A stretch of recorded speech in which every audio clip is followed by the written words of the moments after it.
welcome to another episode of Lions Avenue. As the news just broke approximately an hour and a half ago, our Lions did sign longtime veteran Kevin Zeitler, fresh off the Baltimore Ravens, also played for the Cincinnati Bengals. Most recently, prior to playing for the Ravens, he was a New York Giant for a few years.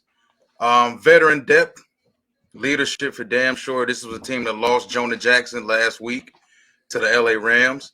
So, you had to get some sort of substitute, some sort of replacement in there. And Zeitler for the money, for the 1 year. Well, we don't know what the hell the money is, but I'm pretty sure where he's sitting right now, veteran-wise, at this time, point in his career, isn't much. And we all know Brad Holmes isn't going to pay much. So, veteran Kevin Zeitler, penciled in. You said as far as right now already the roster's updated. He's ahead of Kobe Sorsdal. I'm pretty sure most of us expect Sorsdal to play some major role this season. Yeah. He kind of got his feet wet last year. We expect him to play a way bigger role this season. But not knowing how much the money is, what are your thoughts right now on Zeitler coming over here? Yeah, I don't think, it's nothing like to be like, man, they invested years or millions or, this is a move that's not going to set us back at all. I like the 1 year deal, Walt. It shouldn't stop us, shouldn't stop Brad, shouldn't stop this franchise from, drafting another guy. I think that's still on the table too. I think as we broke it down during the pre-show, I think it's absolutely paramount that we add another lineman. I mean Connor, we look at it, Connor Galvin as a guy, we unsigned rookie, been on the roster last couple years. Kobe Sorsdal, who plays spot duty, definitely is worth another look. I mean, to me, I like Kobe Sorsdal, like his size, looked the part. He had a couple Olay moments last year, but I think that's something that can be coached, that can be worked on. When you look at now, we need stability. Jonah Jackson did provide that, even though he did have a little bit of injury bug last year. Jared Goff, I think the more he trusts offensive line, the more effective he'll be. And I think people really need to realize that. And when you get into draft picks, offensive lineman definitely is on the table at 29 right now. Unless they trade up to get a guy that they really want on the night of the draft. I really do, Walt. I think that, you look at it, we got stability here, offensive line. You look at Taylor Decker. You look at Graham Glasgow now coming back. You look at Big Frank in the middle, Zeitler, Penei Sewell. There's not much youth on that offensive line, man. You know what I'm saying? Even though I like the sign and I think that this good for 1 year. Listen, you can't go wrong by that. I mean, I wouldn't have gave him 3 or 4 years. I don't think right now we year to year, man. You know what I'm saying? You have to keep the offensive line tight unit.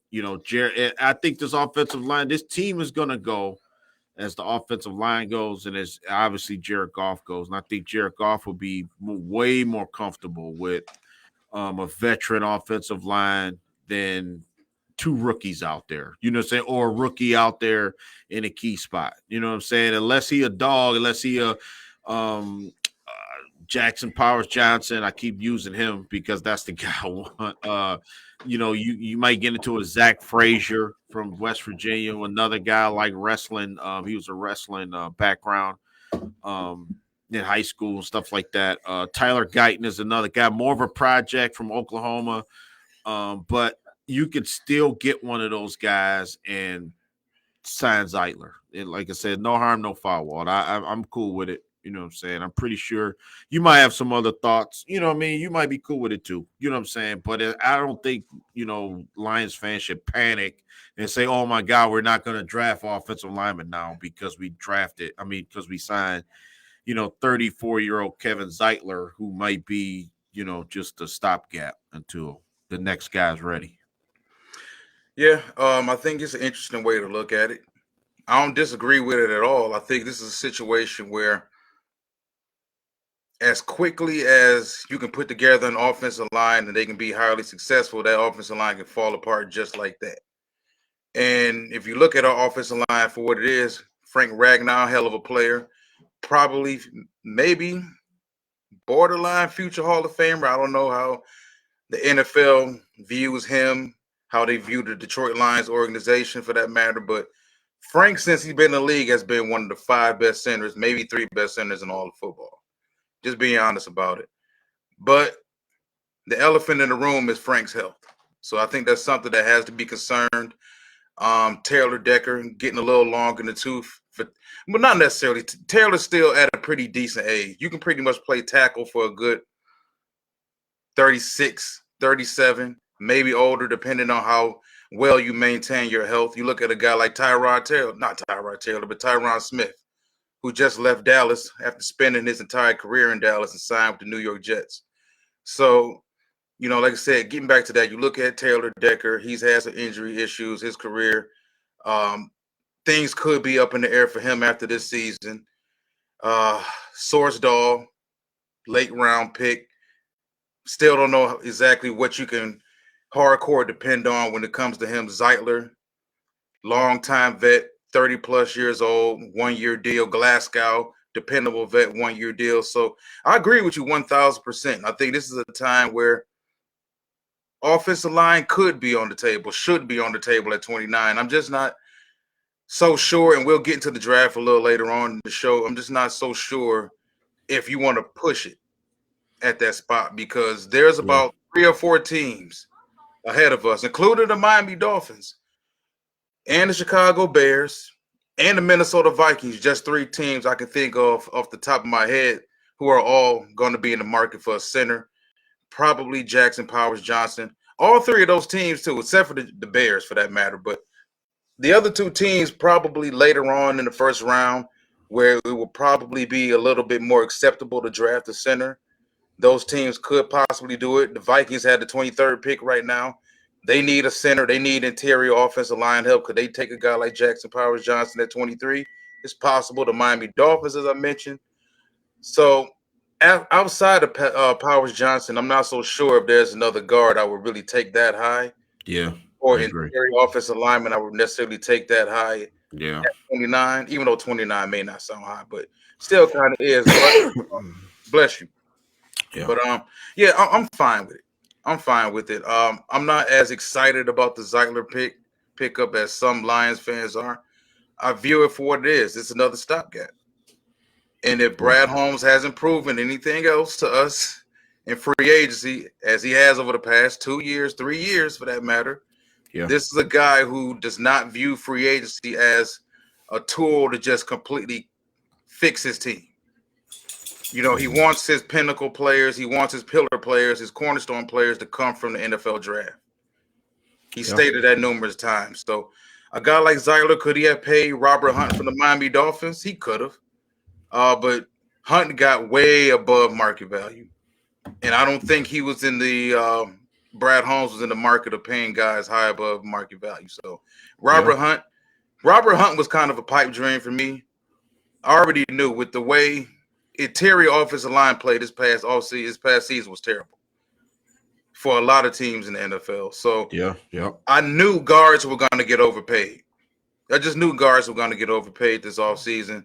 Robert Hunt, hell of a player. I just knew that they weren't going to shell out the money that he got eventually. But I think did Jacksonville sign Robert Hunt? I forgot exactly who signed Robert Hunt though. But he got a bag.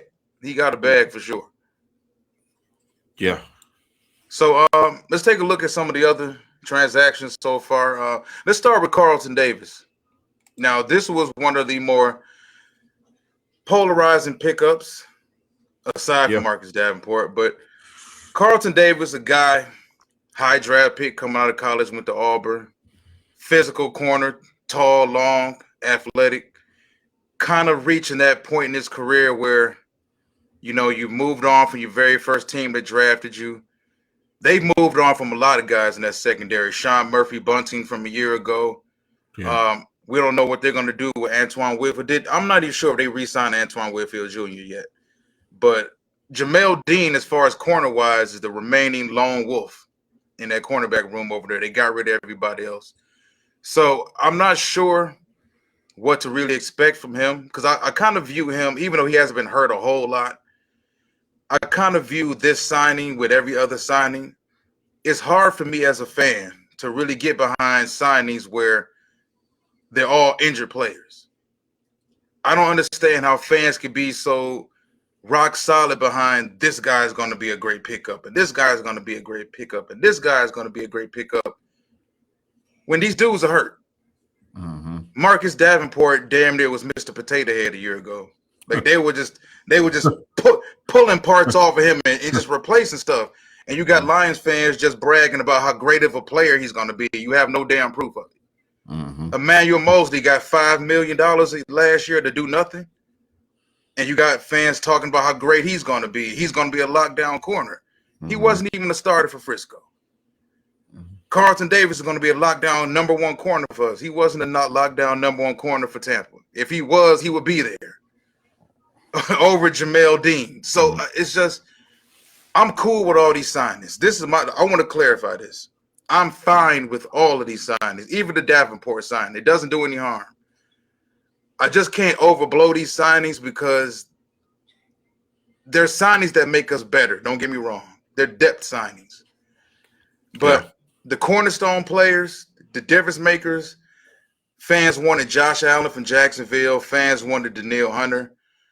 And, people are kind of coming down hard on Brad Holmes saying he dropped the ball. He didn't get this guy. He didn't get that guy. Take a guy like Danielle Hunter, for example. Who's to say Brad Holmes didn't make him an offer? Danielle clarified it completely from the beginning. He wanted to be closer to home. Yeah, that man wanted to go back to Texas. There was nothing you could do.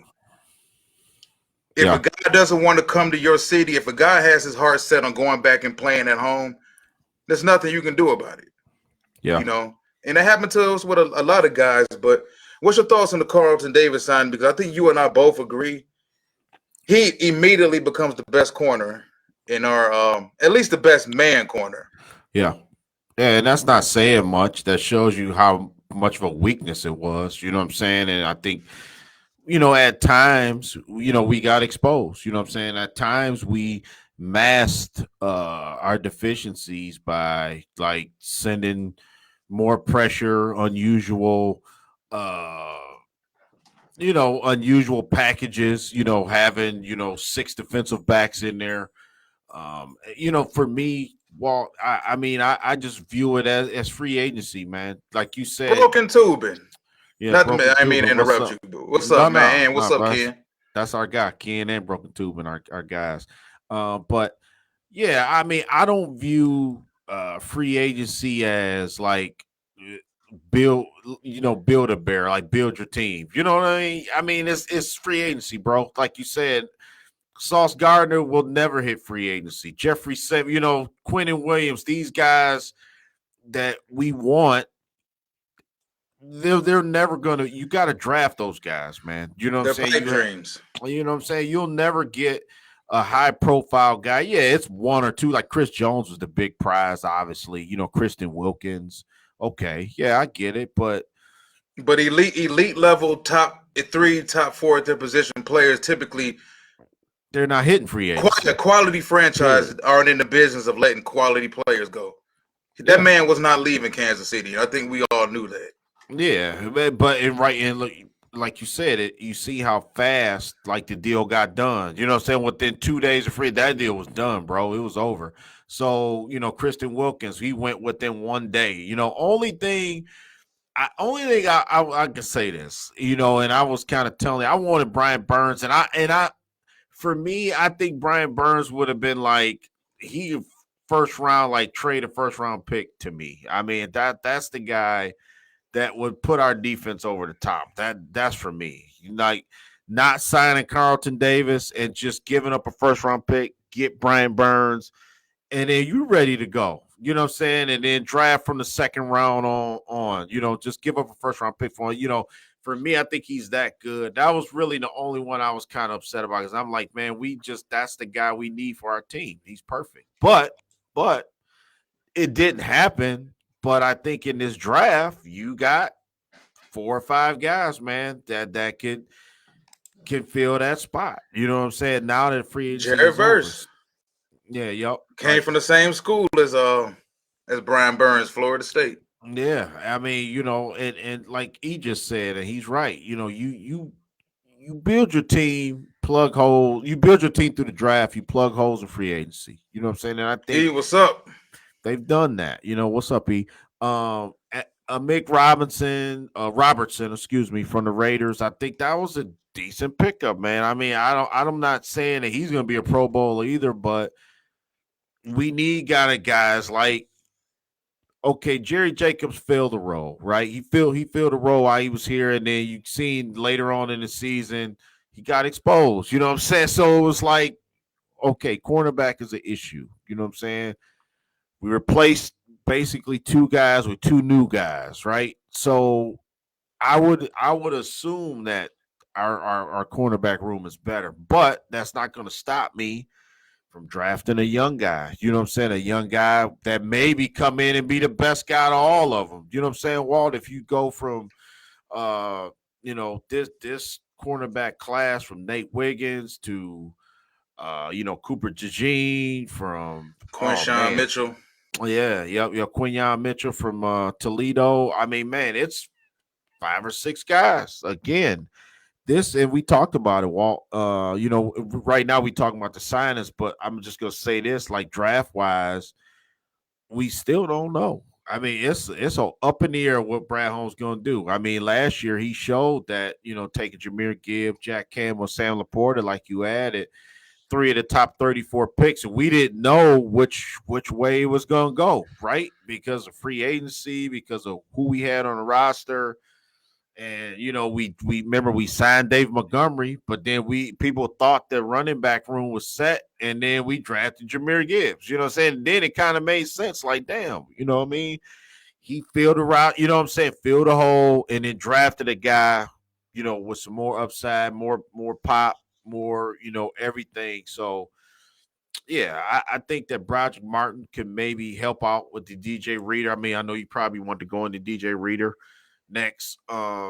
He's a guy I was really high on. DJ Reader. He was on my to-do list for free agents after he's like the second tier defensive lineman that's out there. Obviously he's not a top, I think he was definitely one of the 2 or 3 best run stoppers for damn sure. And I think if it wasn't for the injury, Cincinnati may have brought him back. If it wasn't for the injury, the health issues, if he was healthy, he would have been off the board quick, though. I think a lot earlier in free agency. Yeah, and I agree, and I see if people just look back. I mean, he's been a starter since 2017, man. You know what I'm saying? And he let's see. Man. I counted. He missed 3 games that year. He missed 1. He missed 4. He missed 7 in 2022, and then he missed 3 last year. I mean, he's missed some games, but I mean, I don't think that's saying a guy sucks. You know what I'm saying? I mean, it's like nobody says he sucks. I just think it makes sense. I think we made a big deal about interior pass rush all season, so I think a lot of fans are like, well, you know what? That's not what DJ Reader's cup of tea is. But at the end of the day, before you fix that interior pass rush, you want to make sure you continue to be dominant against the run. Yeah. I think that's first and foremost. Interior pass rush, everybody wants interior pass rush. But if this defense is going to stay trending up the way it did coming back from the terrible 21, 22 seasons that they had, you want to make sure that you at least stay stout against the run. Yeah. Benito Jones is gone. Isaiah Buggs is gone. Now, as much as Lions fans around here thought those dudes sucked or was wishy-washy, iffy players or not, those are 2 big dudes in the middle of your defensive line. So getting another run stopper made perfect sense with DJ Reader. Yeah. And then, not knowing what Broderick Martin is, and I think they asked him, was he going to play that sort of mentor role for Broderick Martin? But this is up to Broderick Martin, too. You're only going to be as good as you want to be. Yeah. We seen what happened with Levi and Wuzurike. We think he's going to be gone. If you can't stay on the field, and then when you do get on the field, if you can't maximize the snaps that you do get in the NFL, you will lose a job real quick.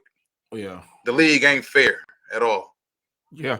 And to me, I look at DJ Reader as 6'3", 327. You know what I'm saying? I mean, light on his feet. Nose.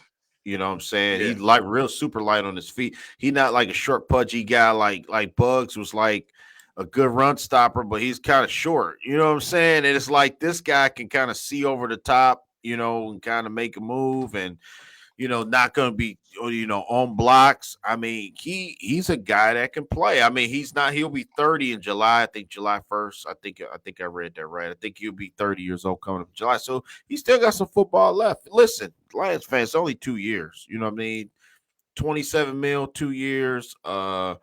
It's not like, again, you mortgage in the future to get him because you can still draft, whoever comes our way in this draft. But I think with him, McNeil, man, that's pretty good. Josh Pascal at times, you can use Pascal. Anzarike, like you said, maybe the odd man out now. I think the spotlight is on him to, perform and maybe, turn the tide for his career coming up in this offseason and preseason coming up in the summer. So, yeah, I think Leva 91 got a big, it's out there for him. You know what I mean? So he could be that man out, depending on who we draft. But I like the thought of having Reader and then Lee McNeil, man. McNeil, my guy. So to have him, they already like hyping each other up already. I mean, I know it's only social media and people talk, and I don't think that translates to any. There's no bearing on if you can play football or not. If you post in tweets and Instagram, but it almost seems like they welcoming this guy with open arms. I like that. McNeil already like, yeah, we're gonna be a problem, stuff like that. It's good to see because maybe you get a guy, players don't want him around, stuff like that. It holds big. It might be a welcome sight for Aiden Hutchinson. You know what I'm saying? Even though, we all think that maybe they need more than Marcus Davenport. I don't know, man. Marcus Davenport, James Houston. I don't know if that's the answer. I mean, I don't want to down these guys or say they're not any good, but I need to see Marcus Davenport do it. I haven't, you know what I mean? Well, I mean, he has got to show me. I've seen him at times as a casual football fan. Like, you know what I'm saying? The average guy who watches football like we do and all of our fans do, they know who Marcus Davenport is. You know what I'm saying? But I don't know if he's like the answer or not. You know what I'm saying? Is that I just hope that Brad Holmes doesn't say like, well, we got our edge rusher the other side of Aiden Hutchinson and shit. We gonna go another route in the draft. We gonna get the guy fifth round from William and Mary.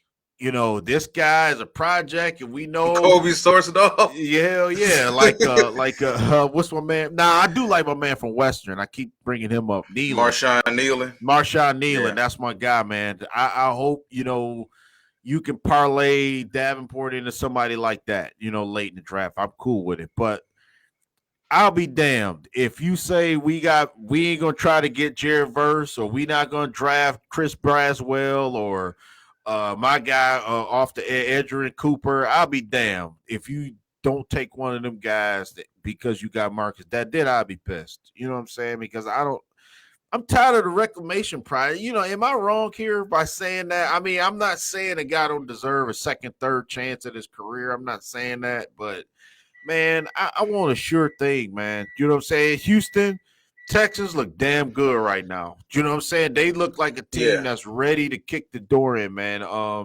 We talked about the Giants. I mean, the Giants got a really good, getting Brian Burr, Dexter Lawrence, Thibodeau. Thibodeau. That's they imposing. Took, what's my man name? The corner from Deontay Banks, the corner from Maryland a year ago. Oh yeah. They I like the Giants, what they doing right now. You know what I'm saying? Defensively. And that's what I want to impose because think about it.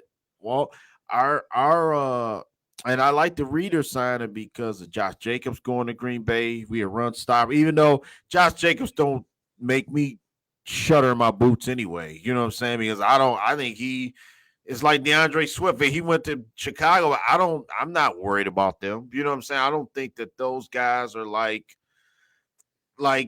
difference makers like that. You know what I'm saying? Yeah, they're good players, but I think that getting a run stopper like we did, I think kind of hell serve. You got to remember, I said you got to be better than the other teams in your division. That's number one. You know what I'm saying? And I think getting Reader, Carlton Davis remain to be. I think Reader more of a sure thing, even off an injury. I would say he more of a sure thing to me than Carlton Davis. You know what I'm saying? I mean, Carlton Davis. I seen some tape today. Walt, I was watching C.J. Stroud, and they played Tampa, and Carlton Davis got eviscerated, dude. Yeah, I think Nico Collins eviscerated Carlton Davis. And it didn't look good, but it was one play. It's one play, and I've seen Carlton Davis win a lot of battles. But it was now to his credit, it wasn't just him. You talking about Nico, Tank Dell, Noah Brown, them Texas receivers were cutting loose. Yeah, Houston is. Man, listen, Carlton's a good player, man. I just can't oversell it. The same way you mentioned, the Josh Jacobs, sign, even though Josh Jacobs is considered probably a bigger signing name-wise than all the guys that we signed, but I kind of feel the same way about our signings. Like I can't almost every fan base is kind of like completely overselling everybody their organization got. The guys we got, do they make us better? Yes. Do they add depth? Yes. Are they big-time needle-moving players? No. And I think there has to be some kind of common ground with it. And with most fan bases, not just us, you got 31 other fan bases around the league. Most fan bases are at one end of the pendulum. They either think every single move that GM makes is brilliant, or they think every single move that GM makes is bad. And it's hard to kind of like get a fan base to kind of sit right there in the middle and be objective about these signings. Yeah. Not just us. I view every team around the league the same way. Every signing it can't be great. You got to be somewhat objective about what your GM is doing. You can't just be a lemming and just say everything your GM does is great. It's like even with the Carlton Davis signing, I distinctly remember in the playoffs, and before the Tampa game we played in the regular season, Lions fans were trashing Carlton Davis. Now all of a sudden, since he putting on the Honolulu Blue, he's the best thing since sliced bread. Like fans got to find some sort of common ground with this, man. But look, like you said, go to E's comment. I think E was right. He hit the money on it. He hit it right on the. He hit the nail right on the head. I was thinking the same thing E was saying. I think, getting guys like Reader and Davis or experience went to the Super Bowl, and I think that's what we need. You know what I'm saying? Well, you know what I'm saying? Not necessarily a difference maker like you said. Well, no, we need you to play well. No, we need you to play well because Carlton been struggling ever since that Super Bowl run. He fell off. Sean Murphy Bunting fell off. Antoine Winfield fell off for a couple of years. Devin White fell off. So he got a lot to prove too. Yeah, but I want and Reader went to Super Bowl. I want guys that done been there though. You know what I'm saying? Like them guys have. You know what I'm saying? I want guys that's been there and say, hey, get Zeitler been in a winning locker room. You know what I'm saying? With Raven. I don't know. Did he win? No, he never won. I don't think he ever won a Super Bowl. 34 years old. No, he never won. But what I'm saying is, Walt, these the kind of culture guys that you need. You hear the term culture all the time. I think, you're not talking to guys that that's only on like a Damian Woody sign a big contract and knowing he ain't got no business being here. Jamie Collins, no business being in Detroit. You know what I'm saying? Because they don't care about, playing here in Detroit. But now you can look to an Anzalone who's been here a couple. You can look to a Taylor Decker. You can look to, guys on each level of this team. And now them the kind of guys you bring your locker room. You know what I'm saying? Maybe it's a correlation with Davenport and Aaron Glenn and Dan Campbell. They know him. You know what I'm saying? Maybe they feel like I don't I don't feel that way, but maybe they do. They might feel they can resurrect him. I'm sorry. We got to pick somebody to pick on all year. I think my guy will be Marcus Davenport, but it was Will Harris. Will Harris gone now, so we got to pick somebody else. It was the Core brothers last year, but and Trey Fly another, but under the last, Trey Fly, and I said that it's finally feel that kid like me. I finally feel like it's kind of Trey Flowers all over again. But I hope he prove me wrong. I hope he give me the biggest middle finger ever. You know what I'm saying? And go out there and get 10 sacks. But we'll see. You know what I mean? Marcus Davenport. Yeah. And well, like you said, Graham Glasgow don't move the needle. But hey, we know what Graham can do. We know what I'm glad he back. Yeah, I'm glad. I like Graham Glasgow. I mean, I think, remember, and Dan Campbell has always said, we know what we are. You know what I'm saying? He's always preached that to his team since he's been here. And I think that like blue collar mentality, it works with these guys, man. But only thing I can say is this: you still have to get that difference maker. So I think, I don't know where we going in the draft. Well, if you had to place a bet, right? If you had to place a bet, what is your bet, Walt? What side of the ball? Not necessarily position. I don't want to say that's going to be too hard, but that's like picking a damn lotto or something. Like what Brad Holmes is going to do in this draft. Like what's Brad gonna go in the draft? If we stay at 29. Man, listen. It was 2 years ago. We didn't see J-Mo coming. We didn't see Jameer coming. The trade back for Jameer. We didn't see Sam Laporta coming at the top of the second round. Remember, prior to that draft, last year's draft, we was talking about how many targets James Mitchell was going to get and how much better James was going to be this season. And it didn't happen. Now, no one saw Sam Laporta hitting the ground running and being as great as he was as a rookie. But honestly, I don't know, bro. I don't know. When I look at it from this angle right now, if they stayed at 29, I think it has to be best player available, because sitting at 29, you have zero damn idea what's going to transpire in front of you. Now, do I believe that they have a list of players, probably a good 10 to 15 players that they expect to be there in that 20 to 29 range? Sure. I'm not sure that this team is willing to move all the way up into like the top 10 to get somebody, top 12 for that matter. It'll be a lot less expensive if you trade up with Minnesota at 23, or because they've already done business with Minnesota, or you want to trade up with Pittsburgh, or you want to trade up with somebody. It's a lot feasible and cheaper and sensible to go from 29 to 23 than it is to go from 29 to 11 or 29 to 12. Yeah. But I mean, just saying there, seeing where they're at right now, it has to be best available player, because those receivers are going to be gone by 29. Yeah, man. Harrison Jr. is going to be gone. Malik Neighbors is going to be gone. Rome Odunze is going to be gone.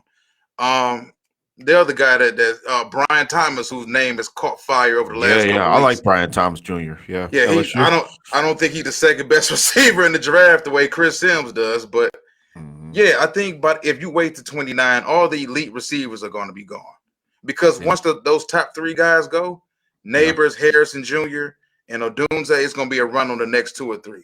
Yeah, you're right. So sitting at 29, is it a receiver? I seriously doubt it. Tackle, no. Corner, very possible. I think it's weird because I see three positions: corner, edge rusher. I don't think they take a D tackle either. I think it's going to be corner, edge rusher, or wide receiver, depending on who falls. Man, I wish he's seen it like I see it. Because if we could just stay at 29 and just take the best available on defense, i.e., I think Chris Braswell gonna be there. I think that Ezra Cooper gonna be there. I think that what's the guy? Trice gonna be there. Those three guys right there. That I think you can take any three of those guys. Trice going through something though. He showed up to the combine looking like a wide receiver. Didn't he lose like 20 pounds? Yeah. Just so he could run faster? Yeah, it Yep. was weird, man. Just Ken like got Roy a and comment too. Yeah, our guy Roy just said, I really like. I like Adonai Mitchell too. I really do, man. A receiver from from Texas. I said, yeah. I like Adonis Mitchell too. Yep. And this is, you know what though? I think that every position. I don't think nothing's off the board. That's what I like about it. Just like last year, I think it's the same spot. I think do Brad trade up? I think so. To get one of those guys. Because I think if he trades up, I don't even know if it's. I don't think they trade up for a guard, though. Like, it would be kind of like you don't really trade up for guards, especially not in the first round. Because Kim made a point, and I agree with this to a certain extent. I'm thinking we will take an offensive lineman, Ragnow and Decker, along with the new signing of Zeitler. We need younger depth. Tremendously right. We was talking about this in the pre-show. I just don't. And we've all heard this. This man wants cornerstone players. Look at his history of his first 3 drafts. Penei Sewell, number 1 player coming out of high school, viewed as a generational prospect. Youngest player in his draft 3 years ago when he came out. We took him in the first round, number 7 overall. Cornerstone player. Even though people may not consider a left tackle as a splash, Penei Sewell was considered a splash prospect from when he came out of high school. Jahmyr Gibbs, splash. Sam Laporta, splash. Jameson Williams, splash. So this man has made sure he wants cornerstone players in the first round. Yeah. This man wants juice, and I just can't see him giving up draft capital to move up to get a guard. Now, if one of the top guys falls, let's say these quarterbacks start going in some crazy run, and the receivers going some crazy run, and you got tackles that come off the board, and maybe a running back gets doused in there a little bit. It's possible, but this man has said twice, this draft is about cornerstone players. Cornerstone players are high-level elite players. Now, if he's trading up for the number 1 guard, the number 1 interior offensive lineman, does he trade up for Jackson Powers Johnson? Yeah. Possible. I just think that this defense still has too many needs, man. As much as I've hammered down the process of having to keep the offensive line together, I think this offensive line is fine. We can add some more players. We've talked about how deep this draft is at the guard position. Yeah. These guards aren't going to fly off the board that quick. I still think the first round, especially for a team that's trying to get over that hump, that has the needs that we still have, yeah, I still think edge rusher and corner are more important than the guard right now. Yeah, we can get high level guard play in top guards. We talked about Cooper Beebe. We talked about Zach, even though he's a center. Zach Frazier. Yeah, Zach Frazier from West Virginia. We talked about Christian Mahogany from Boston College. Yeah. Boston College. Chris Haynes. Chris Haynes. Yeah. Chris Haynes from UConn. Yeah. I mean, these are all guys that if you want to trade up, let's say in the second round, you want to trade up. You got 2 6th-round picks. You got picks next year. You can move up and get one of these guys mid-second round, maybe early third. Yeah, early third round. Yeah, first round pick, man. For me, I'm thinking about a splash player. I'm thinking about somebody that can directly affect wins and losses. Mm-hmm. And for a team that was so bad at completely getting home, it's not the pressure. We made pressure. We got hurries out there. We got QB hits. We need guys that can close games. Mm-hmm. And that's why I think about guys like Dallas Turner from Alabama, Chris Braswell, who will be there towards the end of the first round, even Braden Fisk from Florida State. A guy who can provide interior pass rush, a freak athlete, somebody that can be a difference maker on this defense. I think that they've invested so much money on the offensive side of the football the past 3 years. It's time to get your boy. Even though we all believe Branch is going to be dynamite his second year, Jack Campbell's going to be 10 times better in his second year. Can we please get this man some more talent on defense, bro. Yeah. Give me Edge. This ain't enough, bro. This ain't enough. Let's start the Edgerrin Cooper train, man. I'm telling y'all. Do you think they'll know what to do with Edgerrin Cooper? Man, dude, Edgerrin Cooper is a damn dude. He a pterodactyl out there. He kill people, man. I like him. Different from Jack Campbell. He different kind of guy. I think he'll play. Oh yeah, I get it. You know what I'm saying? Now Jeremy Wright. Now Jeremy on something with receiver. I think Orlando mentioned it. I think, man. Okay, I always go in the draft.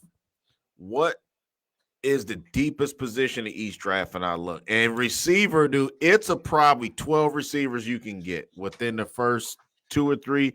And I agree with Orlando. I agree with Jeremy a lot. I do, because I think that receiver is on the table, man. And I think we named them all. I think like Xavier Liggett, to me, I think he's the next Tyreek Hill. I'm telling you that I see it. You know what I'm saying? He just got good with the right. Malachi Corley, we just said Javon Baker. Other than the neighbor, you know, I'm not going to name those guys because you already did. Well, I'm glad you just brought that up, because those are guys who we talk about how Brad Holmes finds gems late. Yeah. Do we necessarily have to take a wide receiver at 29 where when we have, me and you alone have about 7 or 8 receivers who we all feel like could be big time difference makers? I was watching Chris Sims' podcast earlier today, Chris Sims Unbuttoned, and he was breaking down the wide receiver group. But he said the same thing we were saying, that after you get past like the first 4 guys, there's about 5 or 6 guys after that who could be 70, 80, 90 catch guys in the league next year. So do we necessarily need to reach at 29 when we could possibly get a guy in the 3rd round who could come in and help us?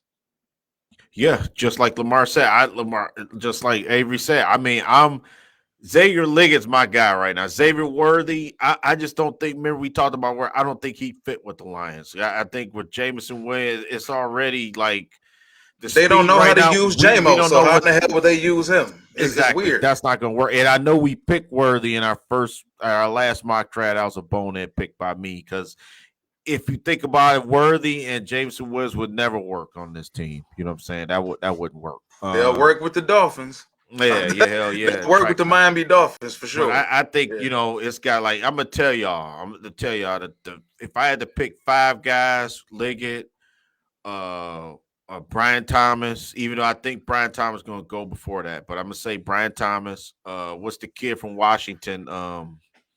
Jalen McMillan or Jalen Polk. Jalen Polk, him. Yeah. What's the other guy? I can't think of the top of my head now. I had it in my head. I can't think of it. Anyway, I didn't take no notes. But yeah, them 3 guys right there, when I think about it, I'm gonna say who I'm talking about. But yeah, I mean, this is a really deep class, man. You know what I'm saying? And I think that when those cornerstone players start going on the draft, you're going to see, I think quarterback's going to be, remember we said that, and I think one of those defensive guys is going to fall to the Lions. Think about it. J.J. McCarthy's climbing up the boards now, right? So somebody already, Minnesota's already saying that maybe, you know, we've heard that J.J. could go to the Giants. We heard he could go to he could be Minnesota. A Raider. So somebody he could go to Tampa later on the first. Yeah. Right. 2 or 3 players, defensive guys that's pegged to go high, they gonna fall. You know what I'm saying? Because everybody, you know, but well as me, everybody falls in love with the quarterback, man. And Bo Nix is gonna be out there. He might be the 5th or 6th QB out. Penix. You know, somebody's gonna draft those, and they might get overdraft, because I don't think. Maybe Bo Nix is a 1st round pick. I think he's a little bit better when people give him credit for, but maybe he's a second round pick at best. But somebody gonna get stupid and go up and pick Bo Nix at 18 or something. You know what I'm saying? When he's like not even 18, but maybe because all the quarterbacks are going, maybe somebody, jump up there and get him. So if you the Lions, that's what you hope for, that somebody just gets stupid and just start just like trading up and the guy that's supposed to go, and then you know what I'm saying, come fall to us. You know what I'm saying? Unless we get creative. And I said this, you know what I'm saying? Well, we only need 3 or 4 Right. guys. Yeah. Latu, like what is his name? like Laiatu Latu. Yeah, Called Latu, the Latu. funny name. You know what? It's weird, man, because I can't remember seeing an NFL draft like this where the edge rushing class been so quiet. Like people, it's kind of like the gyms around the league are keeping kind of hush hush on the edge rushers. I mean, we all know how great Laiatu Latu was the past couple years at UCLA. Yeah. Dallas Turner been damn good the last 2-3 years. Chris Braswell, even though Braswell's terrible against the run, you still got a guy that can get after the quarterback the way he can. And we don't need that. We got run stoppers. We need somebody to get to the quarterback, bro. That's number one. You know what I mean? So, especially we're going to have Caleb Williams. You know how exhilarating that's going to be to have Caleb Williams in our division and have a guy that just terrorize him just on our team, dude. That would be like. Greg Rice made a valid point. It was kind of funny. I laughed about it the other day, but it was true. He brought up Laiatu Latu and the neck injury, saying that Laiatu Latu comes with his own set of medical records. That's right up Brad Holmes' alley. Yeah, that's true. He may take it too. That's right. And you know what I'm saying? Because Caleb, think about it. Caleb Williams, for everybody that he rubbed the wrong way, including me, it really took me off, man, if he was to come in our division and just start like let's be honest, man. Running stuff. You know what I'm saying? Caleb's a damn good player, bro. I think a lot of this hate that Caleb Williams gets comes because people don't like his personality. Yeah. My thing is, fuck his personality. Like, if we just focusing on the field, Caleb is still the best quarterback in this class. He's the most physically gifted quarterback in this class. But it's like people don't like his personality. So since they don't like his personality, they're trying to trash him as a player. If you look at what he did at Oklahoma, he was tremendous at Oklahoma. He was tremendous at USC, despite the fact that the offense was shit. If you really broke down Lincoln Riley's offense for what it really was, it was kind of shit last year. The offensive line was shit. And with as bad as his offensive line was and his wide receiving core, including Brendan Rice, unable to get open, the dude still only threw 5 picks all season. So to me, looking at him, Caleb, for him to still play at as high of a level as he did last year, then people bring up him not beating teams that teams with a winning record. Or it was something about him not beating teams teams ranked in the top 25 or something like that. Let's be real about it. Yeah. How in the hell can you blame a quarterback for not beating teams in the top 25 when he's scoring 40 points and his damn defense is giving up 45? Yeah. Like, let's use a little common sense here. Like, it's like when people jump on Aaron Rodgers. Well, Aaron Rodgers didn't win anything after he won that first Super Bowl. If you go back and look at Aaron Rodgers' playoff numbers, Aaron Rodgers' playoff numbers were ridiculously great. But what is he supposed to do when he's losing shootouts, 38-35? He's losing 40. Remember that one game against Arizona, that playoff game? Mm-hmm. The overtime game where they both scored over 40-something points?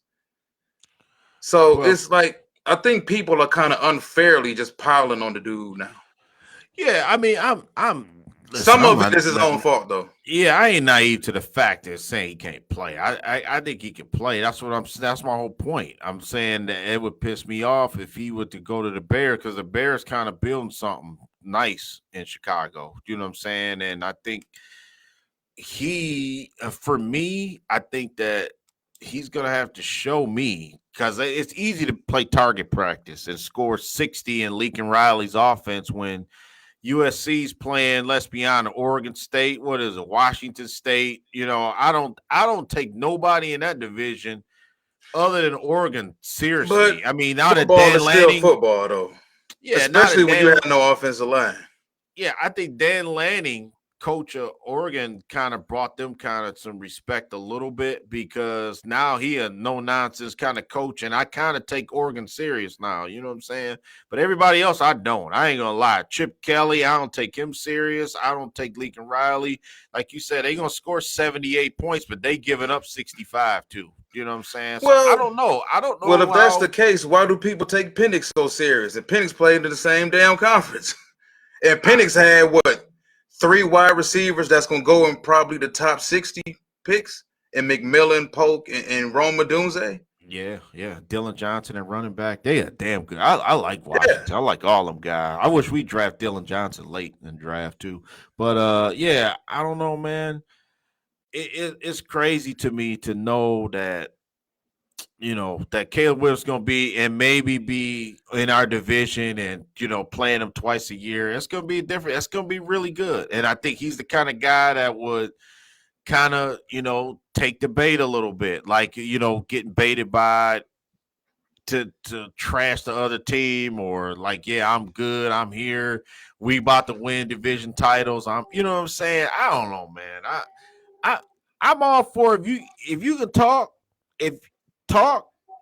but you better know how to play, man. You know what I'm saying? That's how I look at it. Like, you know, I always say, if you talk, you better know how to play. That's all I'm saying to him. I mean, I'm not, and he can. I mean, like you said, he is unquestionably the number 1 pick. I'm not disputing that at all. I mean, he is a guy you can see physically can throw off the wrong foot, a back shoulder, you know, throw all the throws. He can do it all. You know what I'm saying? And like you said, his receiver core wasn't hell of over there. He didn't really have a great running. You know what I'm saying? I don't think Lincoln Riley even believes in running the football, but so it was just target practice for him. You know what I'm saying? Where he threw a lot and he was able to, you know, make some plays, make some big plays time after time, week after week. I mean, it's just going to be a different look in the pros, man. You know what I'm saying? I mean, the receivers, I don't know. Like I said, I don't know. It's the biggest question mark ever. You know what I'm saying? More so than I think in past years. I think that, you know, Caleb Williams, not like you said, the ability is not in question. It's just, is he going to be able? Because remember, if you're the number 1 pick in the draft, you got to win quick. You know, you can't go 2 15. You know what I'm saying? Because people are going to already start to judge you real quick. So it's a lot that comes with that number 1 pick over, you know. It's just it's weird, man. But I mean, we see this show every year when it comes to the draft. It still surprises me, you know, if you look at Caleb, because as fans, as the media, as scouts, I think we make up excuses for players we want to. Like, you know, when you look at the Caleb Williams film, a lot of times people will say, well, he bailed on the pocket too soon. He plays off schedule too much. Go back and watch the situations he was in with that offensive line. It ain't like the dude, people make it out like this dude was hiking the ball and just saying, hey, off schedule. It's hard to stay on schedule when your interior offensive line can't block for shit. And you're constantly getting pressure off the edge as well. So if you look at, people talk about the splash plays, too much splash plays. Yeah. I'm glad he can make those splash plays. Look at the situation he was in. Yeah, it's just like I said. It comes across to me as just piling on, because anybody with 2 eyes can see the dude can play football. Yeah. But you know, when people don't like you, it becomes you also a shit football player too. Like Drake May. Yeah. Like I've been saying about Drake May, it's like, and I was talking about this on Facebook earlier. There's no way you can watch film on this dude. Screw highlights. I think people go to YouTube and see YouTube highlights and think that tells them everything they should know about a damn player. Forget these YouTube highlights. There's plenty of pages that you can go where people actually break this film down. If you don't want to do it yourself, or you don't have access to film, there's people, capable people, NFL people, who will break this film down and let you know what you should be looking at. And I said this shit last off season. There's no way in hell that Drake May is a first-round pick, let alone the number 2 overall pick. But since people have been told Drake May is the second best quarterback in this class since last June, and Drake May fits the tall 6'4", 6'5", white, statuesque quarterback with the big arm, People just don't want to let it go. I watched Tim Hasselbeck. Tim Hasselbeck said that Drake May is the best quarterback in his draft, period. Over Caleb Williams, Jaden Daniels, Bo Nix, and there's nothing about this film that actually shows that. Yeah. And it just bothers me because it gets to a point in the draft process where people just start talking out the side of their necks. So it's like, okay, you look at Caleb Williams. Well, we don't like Caleb Williams, so screw him as a player too. He's a piece of shit player. Like that's not the case. Like you just don't like his personality. Let's be honest about it. Let's be honest about it. But we can get off the quarterback position because I'm pretty sure a quarterback is not a spot that they take in. It would shock the hell out of me if they moved up and drafted Caleb. They took Jaden Daniels. Oh man, boy. Yeah. Jaden Daniels to the Detroit Lions. half his fan base will have a collective stroke, boy. They bring another black quarterback into this town. Michael Penix Jr. You know what I'm saying? It's crazy. Yeah, but you're right. You know, for me, like I said, only thing I can say just when you talk, man, when you like talk to yourself in the third person, it just rubbed me the wrong way. That's all I'm saying. I'll be like, man, whatever. That's how I feel about it. But I'm not saying he sucks. You know what I'm saying? I would never say that. But you know what I mean? But I guess, listen, you your biggest cheerleader in life. You know what I'm saying? As a person and whatever you do, you know, all the listeners, everybody, you know, if you don't pump yourself, if you don't say like, hey, I'm the ish. Period. You know what I'm saying? I guess ain't nobody else gonna say it, so I guess you gotta say it, right? You know what I mean? So people want you to be humble. Fans want you to be humble until they want you to be dynamite. Yeah. It's like we talking football though. Yeah. I get what you're saying. We talking football. I mean, of course, I try to pattern myself being humble all the time, but football is a different language sometimes. You know what I'm saying? And I think that being let's be honest, people want more out of you, man. Like on the field, they want like LeBron James, like the infamous shut up and dribble type. You know what I mean? That's how they feel sometimes. And I think, yeah, you could always pat yourself on the back, but I think it's levels to it. And I think that, people got a problem with it, man. If you say, yeah, I think I'm the best player in this draft, or you could say it in one way, or saying it like, yeah, I'm not going to X, Y, and Z team, or if they draft me, don't even think it like Deion. Remember he told Detroit, y'all put me on level. Y'all can't even afford me, bro. You know what I mean? That type, you know what I'm saying? Even though that was damn near 30, 40 years ago, but I mean, he had the swag back then. So I just think that people automatically, like you said, judge players, and you're absolutely right by what they say. You know what I'm saying? And sometimes that's not fair. Sometimes we don't hear the question that's leading up to that. You know what I'm saying? Sometimes people, the media try to bait players into saying certain things. You know what I'm saying? They don't show the question that was asked before that when he was like, yeah, the organization ain't shit. You know what I'm saying? But he didn't. The other question that led up to that wasn't viewed. You know what I'm saying? So people don't know sometimes. So yeah, I get it. You know what I mean? And then, getting back to the free agent pool as a whole, I think right now you could say I think the Lions may be done. You know what I'm saying? I think the Lions could be done. Oh, what's up? What's up, Avery?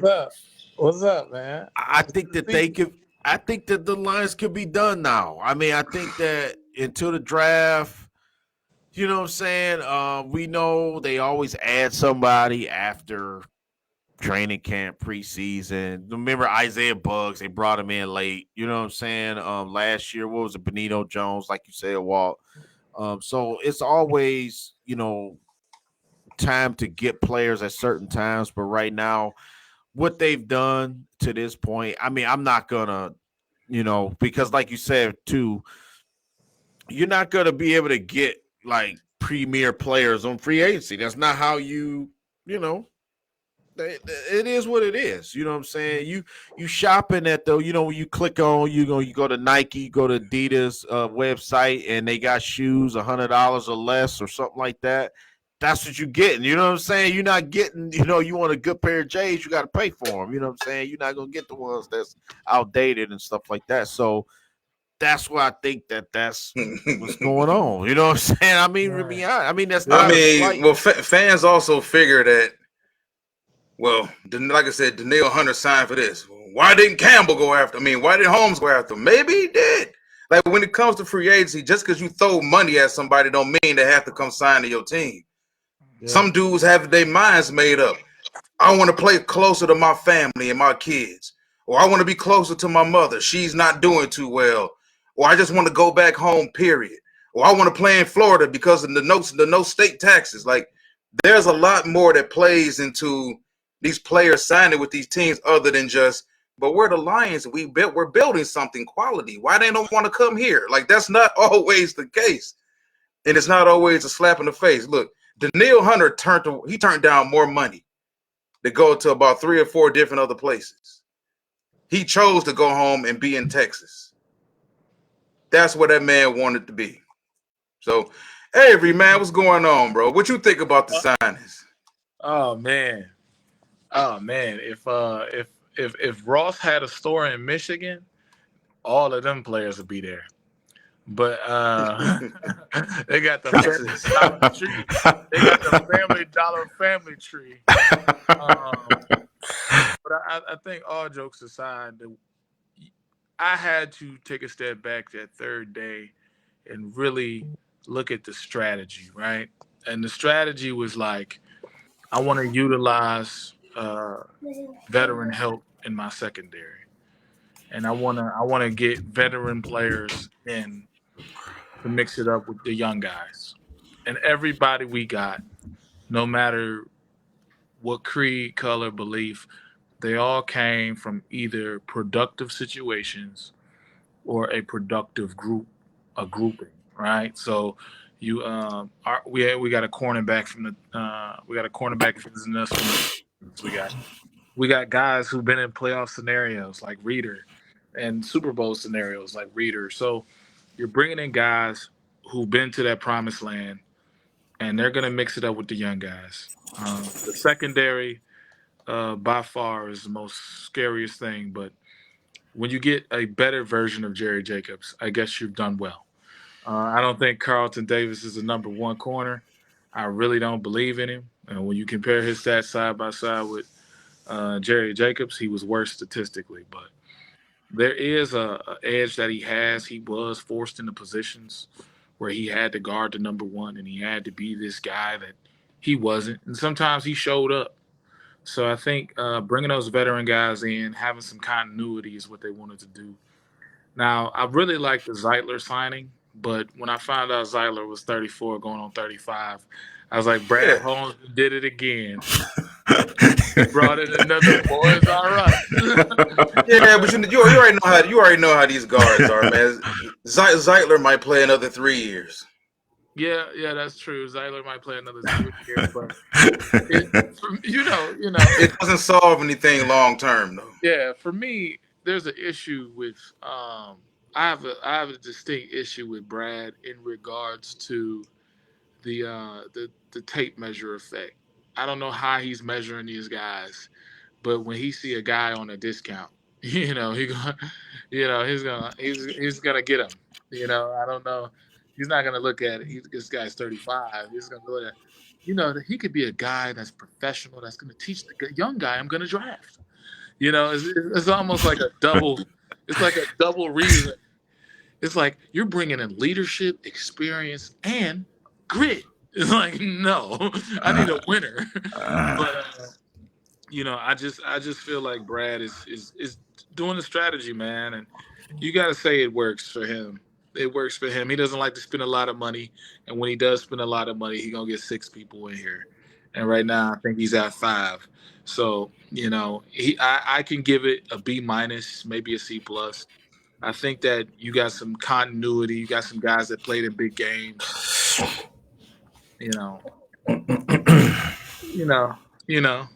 Dollar General, Dollar Tree, Family Dollar. I don't know. Yeah, I mean, they definitely got better. I think as long as DJ Reader's healthy, he is an upgrade over Benito Jones for damn sure. He's an upgrade over Benito Bugs. was cool though. Benito was cool. Mm-hmm. Yeah, but DJ's a better player though. As long as he's healthy. Carlton Davis he's a better player than what we had at corner last year. So Yes. I think, Amik Robertson, Oh, tough, feisty, hard-nosed corner. yeah. I'm gonna say this for everybody Toast. but I will But he say makes this: big Carlton plays. Davis would have made that interception. That ball wouldn't have went off Carlton Davis' face. Yeah. You talking against? Okay. Or Vildor. With Vildor. Carlton Davis would have made that pick. Yeah. Yeah. I still can't get over that. The ball hit him right in the face mask, dude. That was wasn't that Vildor? Yeah. Yeah. Yeah, it was Vildor. Yeah, There's some people you can't take. Some people you can't take to the revolution. You can't take Bill North to the Super Bowl. You can't take him. He got to win outside. Yeah, he that was his Jarquiski Tart moment. Oh man, that ball We hit ain't him heard right. from Jaquiski in a minute. How a ball hit you right? Walt, how a ball? He didn't even have no sun visor on. I can see if you had a damn sun visor on. How can the ball hit you in the face mask, man? I don't get that. He lost it in the small. See why you say that? They got me flashbacks now, man. That's the difference between a drafted player and a UDFA. That play right there. Yeah, but I think we we got to look at fact Tracy Walker's gone. That really had no effect on nothing last year. Your boy only played a few snaps before he missed the rest of the damn regular season. And Chauncey Gardner. Oh yeah, he's gone back to Philadelphia. But I told people that last offseason, the man made sure. It was talk. Yeah, but that's the thing. He didn't remember what he was talking about before he even signed with us. Like the man's heart was broken that Philadelphia didn't bring him back. He never really wanted to be here in the first damn place. Right. Now he put on a good face, which what he was supposed to do. Listen, I'm here in Detroit. We the bad guys. I'm gonna bring y'all this. I'm gonna bring y'all that. That's what he was supposed to do. But the man's heart was in Philadelphia. So he's back where he wanted to be. I wonder how he deals with himself, knowing that he talks about all that bad shit about, or all that bad stuff, my bad, about the Philadelphia fans. And now he just about to get a chili feed of a chili. Man, y'all know I was just bullshit. No, what was even worse was he got Debo by Debo. Saying, you know what I'm saying? To get mushed how he did in the championship game to talking smack. I mean, I don't want to trash him, but for me, remember I told you, Walt, he's one guy that I'd rather have Melifonwu over him any day of the week right now. I mean, the way he's trending, Melifonwu was trending up in his career. Safety up for grabs too. Not in the first round. That's one thing that would shock me. They took the number one safety on the board at number 29. Yeah, it would surprise me. It wouldn't be.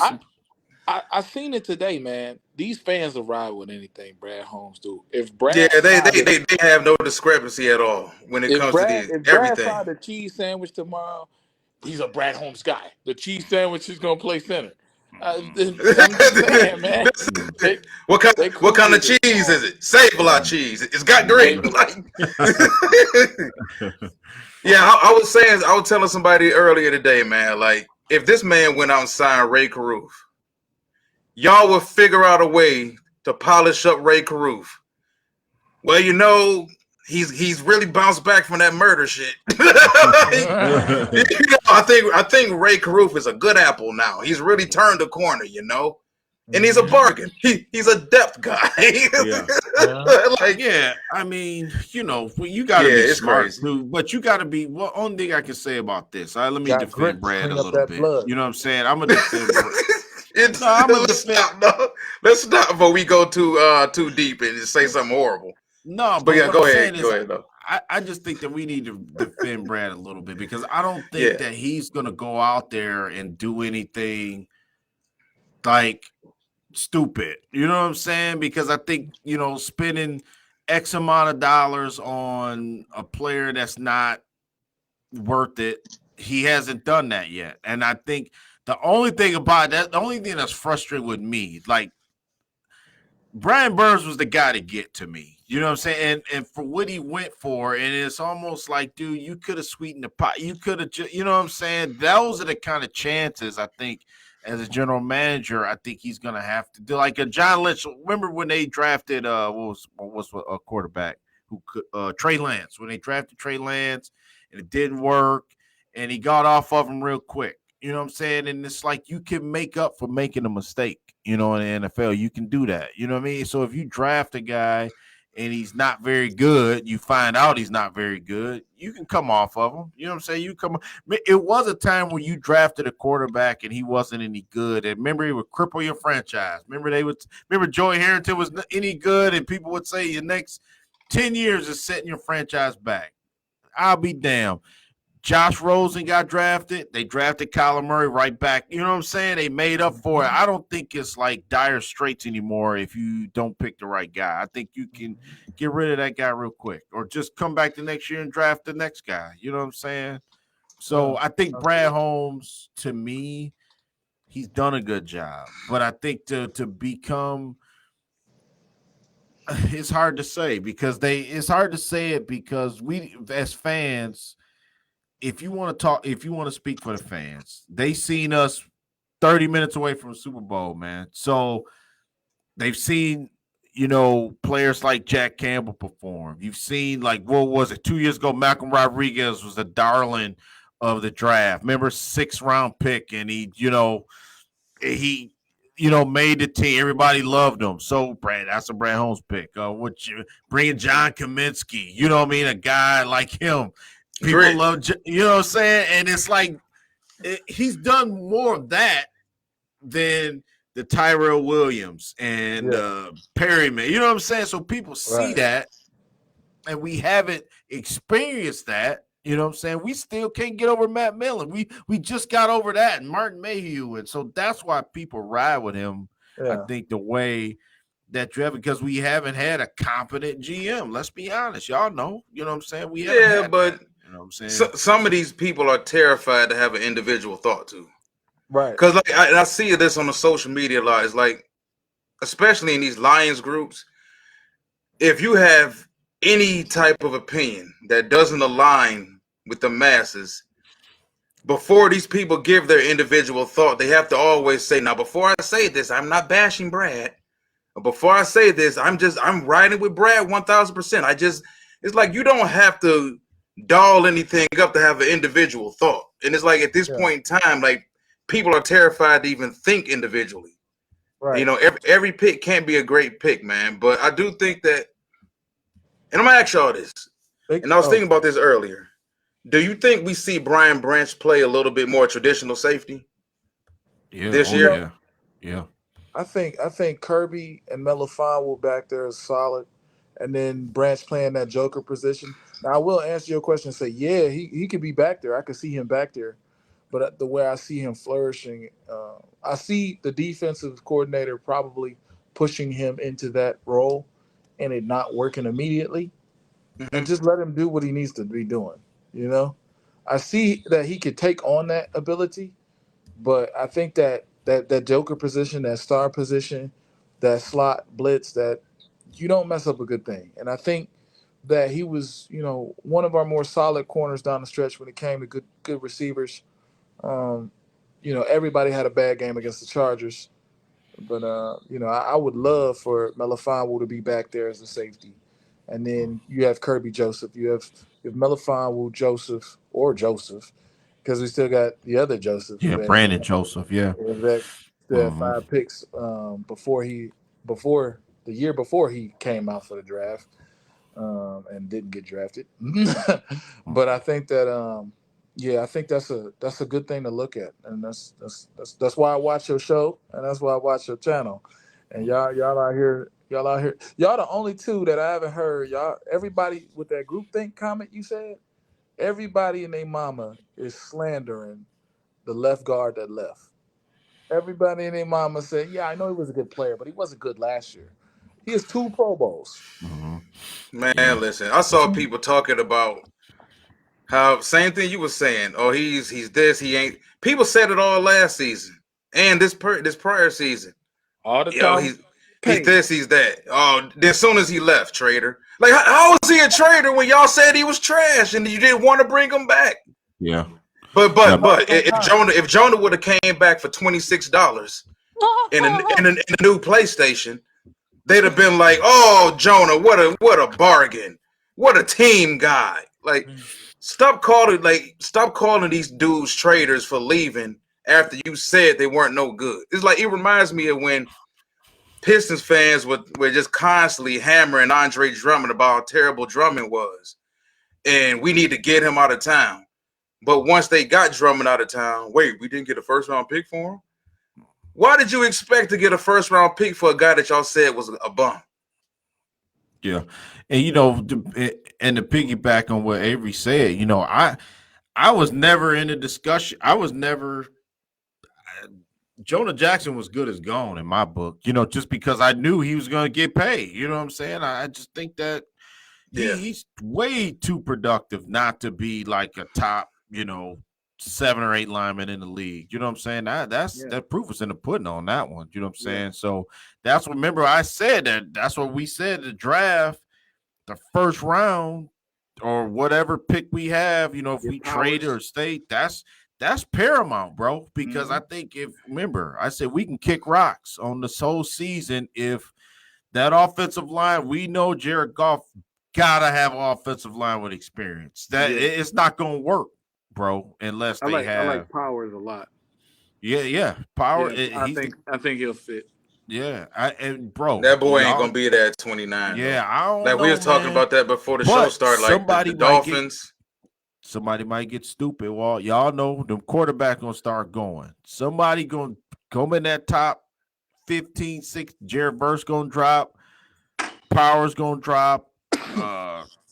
Dude, it's gonna be a plethora of guys there. I think it's gonna be more than 2 choices. I believe if we stay where we're at, unless we trade up. That's a whole other different discussion. But yeah, I mean, like I said, Jonah Jackson was a guy you knew he was gonna be gone. So for me, I'm like, Zeitler is a guy he can fill the role for a year. You know what I'm saying? But man, don't be like thinking that's the answer of the next couple of years. You know what I'm saying? You do have to kind of draft another guy too. So we might get 2 because Ragnar still, Ragnar retiring, but Ragnar got to take, those low management breaks.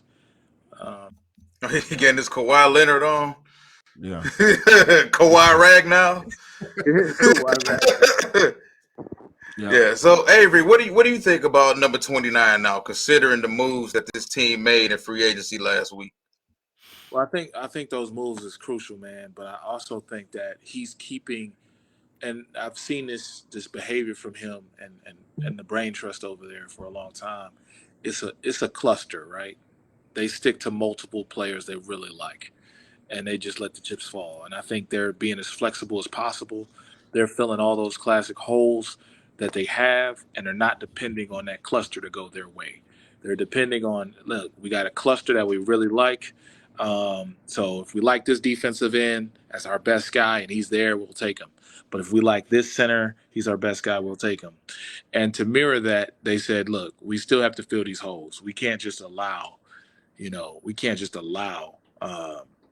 guys to fall to us and prey on a whim. So let's get that center. Let's get that defensive end. Let's get that defensive tackle. Let's fill all those needs, and then we could really build a depth and build a bendable tolerance to where that guy doesn't have to come in and start day 1, week 1. And we also, in that mindset, are changing the way we do things. And it's not a gaping hole. You don't know where we could go. Like, it's almost really cerebral what he did. He had 3 problems. He know he needed a corner. He know he needed a defensive tackle. He know he needed defensive end. He know he needed depth. He know he got limited draft picks. He don't have that first round pick. But now he wants to play coy still. He wants to have the ball in his part, and he wants to be as flexible in the draft. So I like him filling the holes with depth and free agency, and then building those superstars up in the draft. He's probably going to trade up and get a superstar he really likes if he sees them falling. And I just really like what he's done.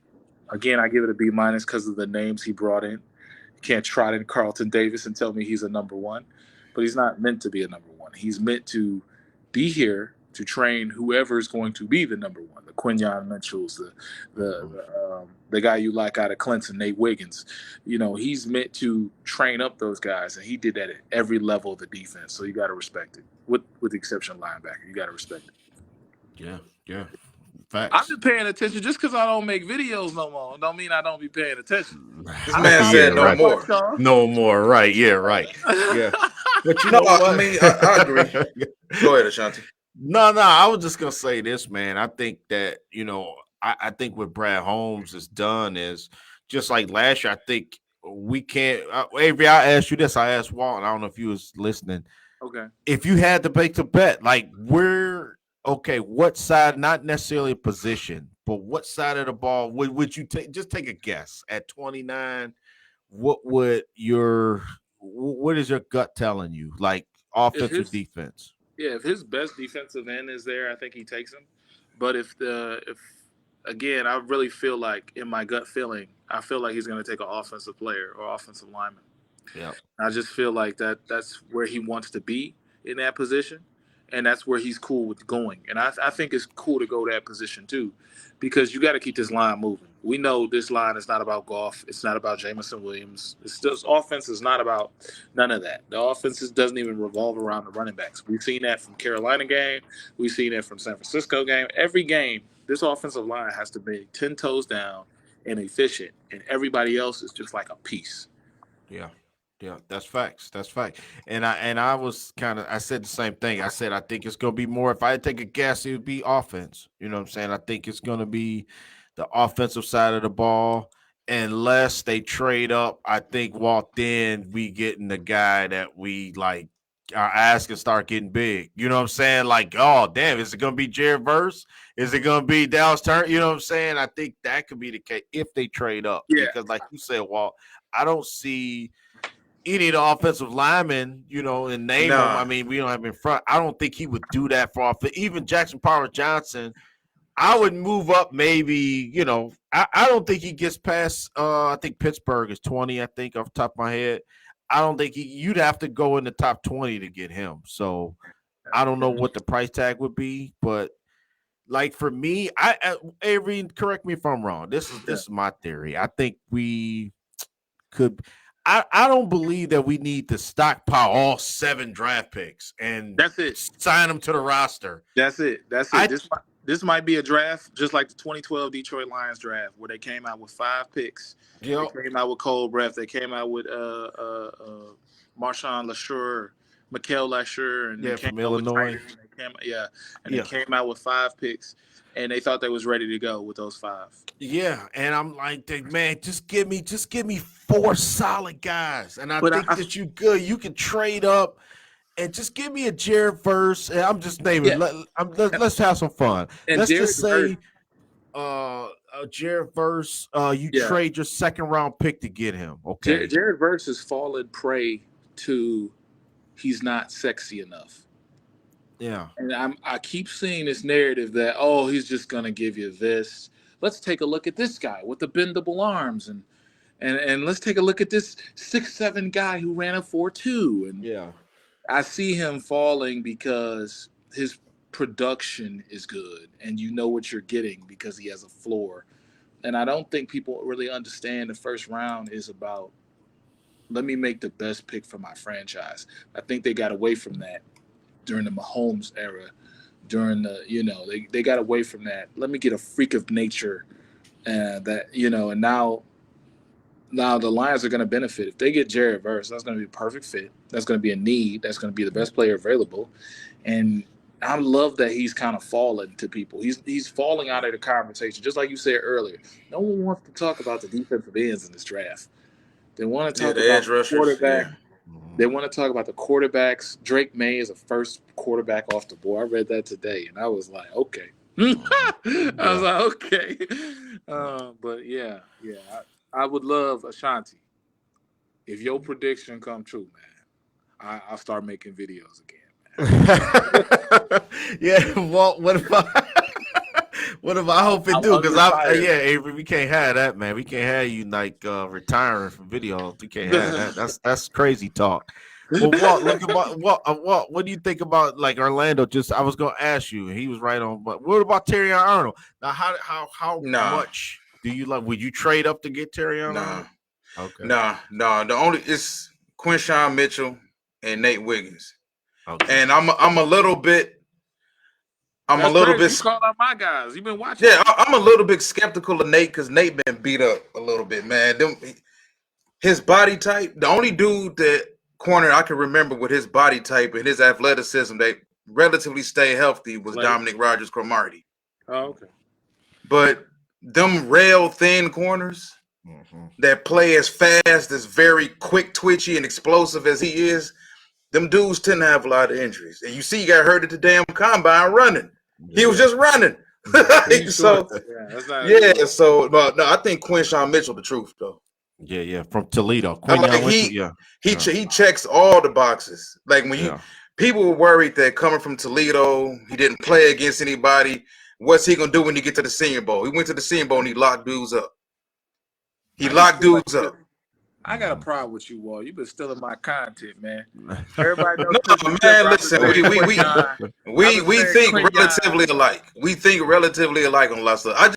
The guard thing doesn't make sense at 29 because you talking about the top rated guards, and we all don't know. Maybe PFF or all these other places, these outlets have the number 1 rated guard as the 70th rated player in the draft. Brad Holmes might have that guy rated as 17th for all we know. I would hope he wouldn't have one of these guards rated as a 17th overall player, but I just can't see them not in this draft taking a damn guard at 29 when there's going to be so many other impact players still on the board. You can trade back and get a guard. Like guys like Cooper Beebe will be there in the second round. Yeah, what's the other guy? Christian Mahogany. TCU. What the other guy? Andrew Coker. Yeah, Andrew Coker. He's another guy that you could get too late. Yeah, I like Chris. I think you said Chris Haynes from UConn. Yeah, Chris Haynes from UConn. Yeah, those aren't guys that I think you take at 29. I think at 29 is either going to be a corner. Well, first of all, let me say this. My prediction is they don't stay at 29. That's it. This man has said he wants cornerstone players. That's it.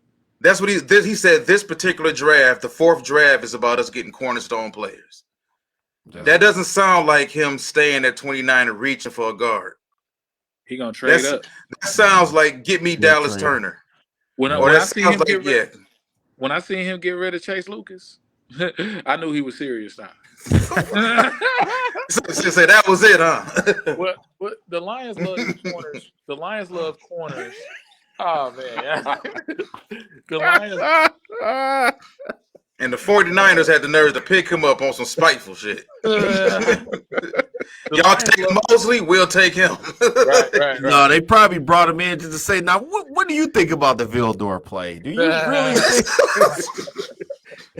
So what do you know about the Lions? Type it all out. What the Lions historically have drafted when they have drafted a cornerback in the last 3-4 years. It's only happened a couple times, but they love people with fluid hips. And I think that now you have the physicality with the fluid hips. So now, and you have the ball skills with most of these corners in this draft. Yeah. So now we can, look, whoever Quinyon Mitchell comes in and he starts over Carlton Davis or starts over Cam Sutton, this was an orchestrated attack because we brought in so many veteran guys just in case he's not there. And then we got rid of these bums, Jerry Jacobs and all these bums. And look, I'm telling you. Oh, we're going to get Worthy. I look at this comment. We're going to get Worthy at 29. Okay. So we're going to have 2 4-2 guys, and don't neither one of them get the ball downfield. Right. Yeah. 400 yards of offense out of those. All these screens and hitches. Let's go. Yeah. Like I said, remember, I said that was a bonehead pick by me because they would never take him. You know what I'm saying? Just because of that scenario, with J-Mo. Now, we didn't have J-Mo maybe, but yeah. I don't know. I just take Leggett in the third. Leggett in the second. Leggett, my guy. Hey, Avery, how you feel? I think Xavier Leggett, bro, he that's a dude. That's a dude. He can be a real X. If you work with him, he can be an X. Yeah. Like that's sad. That's really, I seen his pro day and I seen him. Yeah, a lot of teams messing with me, man. He country and shit.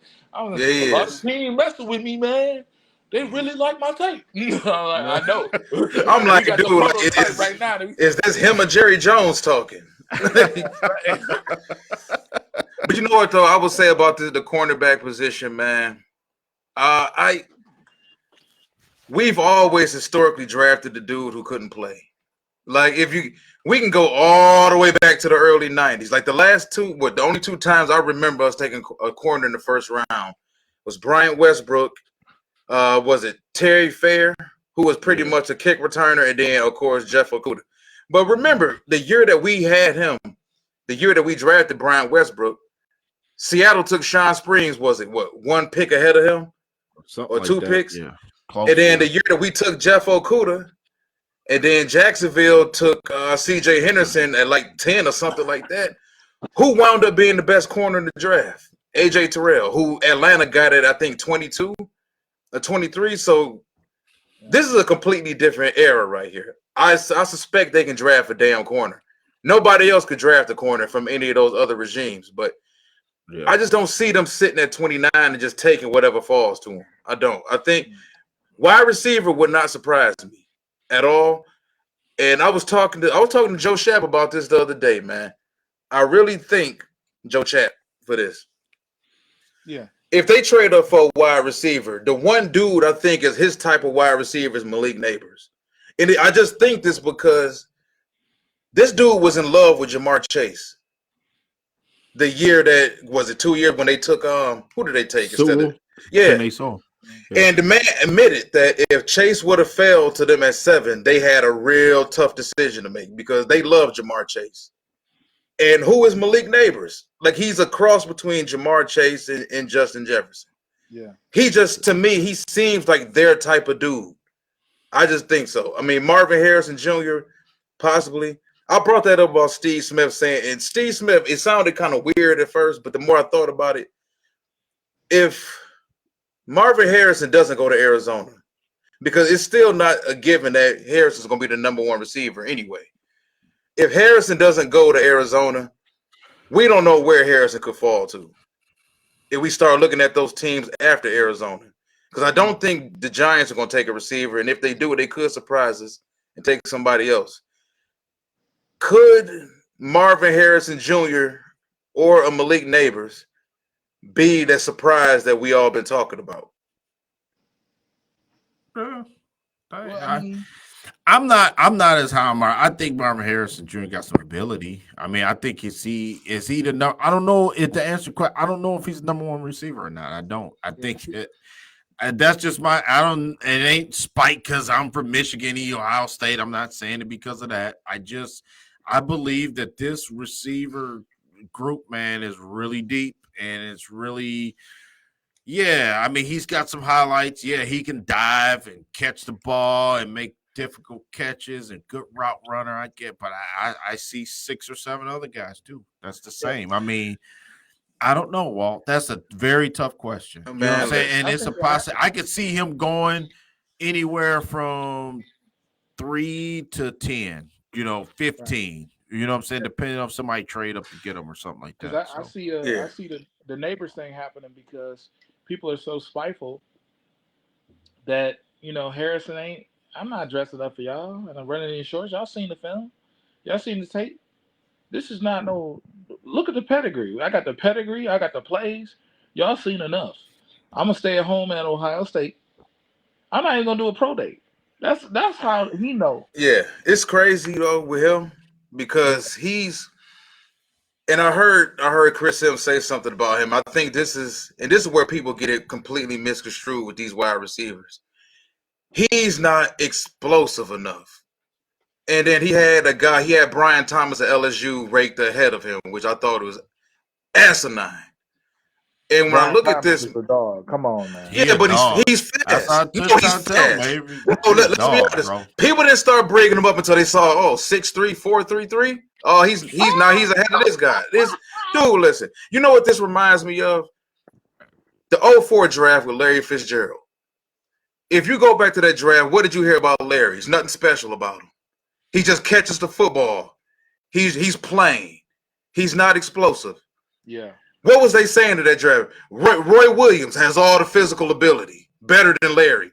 Reggie Williams, I know y'all remember Reggie Williams went to Washington. Bigger than Larry Fitzgerald, more explosive. Michael Clayton. I know you. They got drafted by Tampa. From Notre Dame, right? Yeah. Yeah, all of these dudes. Yeah. All of these dudes were supposed to have been more athletic than Larry Fitzgerald. They were supposed to be more explosive, and Larry outplayed all of them. Larry had a longer, more productive career than all of them. And I think people get too caught up in explosive and 40 times and stuff. To me, this is just me. Marvin is the best all-around wide receiver in this class. I don't even think it's close. And I love Malik Neighbors. I think Neighbors is a nice too, but I also think Marvin fell victim to what a lot of players fall victim to. When you hang around, well, he didn't hang around college too long. He couldn't leave last year. But when you hang around and people get bored with your greatness, that's it. They start finding other people to say that's better than you. It goes against what I was talking about earlier. The sexy versus good. Yeah. We're gonna go with the sexy versus good. Like verse is good. Harris. What the Raiders used to do back in the day. We're gonna take the fast receiver over the receiver that's obviously better. We're gonna take Michael Crabtree and he didn't run. What? It's like I don't get it with I don't get it with Marvin. I understand he's not the 70 year, he's not the Tyreek Hill guy. He doesn't have the flashy 40 time. But look at some of the best receivers in football right now.